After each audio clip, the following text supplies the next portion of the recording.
అంటే ఐవీఎఫ్ సెంటర్లకు వెళితే అంటే ఐవీఎఫ్తోనే పిల్లగాళ్ళను పుట్టించే ప్రయత్నం చేస్తారు, ఏమైనా మెడిసిన్ తోటి వచ్చే డెఫిషియన్సీస్ ఉన్నా వాటిని చెయ్యరేమో అన్న ఒక అపోహ ఉన్నది. దాని మీద ఒకసారి అసలు అట్లాంటిది ఏమీ లేదండి. పేషెంట్ వచ్చిన తర్వాత మనం స్కాన్ చేసిన తర్వాత బాగుందా లేదా అంటే మెయిల్ ఫ్యాక్టర్ అమ్మాయిలో ఉందా లోపం, అబ్బాయిలో ఉందా, ఇవన్నీ మనం అనలైజ్ చేసుకున్న తర్వాత ఇంకేమున్నా ఏంటి మెడిసిన్స్తోనే అంటే మీకు కొంచెం ఒక్కొక్కసారి వైటమిన్ డెఫిషియన్సీస్ కానీ, వాళ్ళకి లూటియల్ ఫేజ్ డిఫెక్ట్స్ కానీ, ఓవులేషన్ డిఫెక్ట్స్ కానీ ఇవి ఉంటాయి. ఇవి ఎప్పుడైతే మేము అబ్జర్వ్ చేస్తామో ఓన్లీ మెడిసిన్సే పెడతాం. మెడిసిన్స్ పెట్టినప్పుడు మంచిగా కన్సీవ్ అయిపోతారు.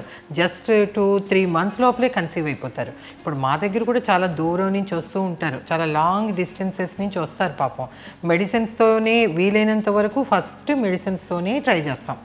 మెడిసిన్స్తో కూడా రాకపోతే అట్లీస్ట్ 3-4 months మెడిసిన్స్తో కన్సీవ్ కాకపోతే అప్పుడు మేమేమన్నా సజెస్ట్ చేస్తాం. ఇప్పుడు హస్బెండ్ కౌంట్ బాగా తక్కువ ఉన్నప్పుడు, మొటిలిటీ బాగా తక్కువ ఉన్నప్పుడు, నెక్స్ట్ వచ్చి అంటే మనము న్యాచురల్గా వాళ్ళని ఉండమని చెప్పి అన్నీ చేస్తున్నా కూడా మనకి రాకపోతే అప్పుడు అన్ఎక్స్ప్లెయిన్డ్ ఇన్ఫర్టిలిటీ. ఆ అన్ఎక్స్ప్లెయిన్డ్ ఇన్ఫర్టిలిటీలో అంటే ఎగ్ రిలీజ్ అవుతానే ఉంటుంది. వాళ్ళు ఎప్పుడు టైమ్డ్గా ఇంటర్ కోర్సు ఉండాలో మేము చెప్తూనే ఉంటాం. అన్ని వైటమిన్ డెఫిషియన్సీ ఏమీ లేకుండా చూసుకుంటాం, డైట్ ఇస్తాము, నెక్స్ట్ రెగ్యులర్ ఎక్సర్సైజ్ చెప్తాము, అన్నీ చెప్తాం.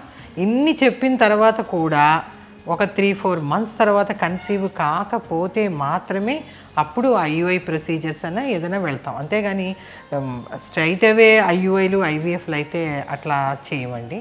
వీలైనంత వరకు న్యాచురల్గా మెడిసిన్స్తో వచ్చేలాగానే మేము ప్లాన్ చేస్తాం.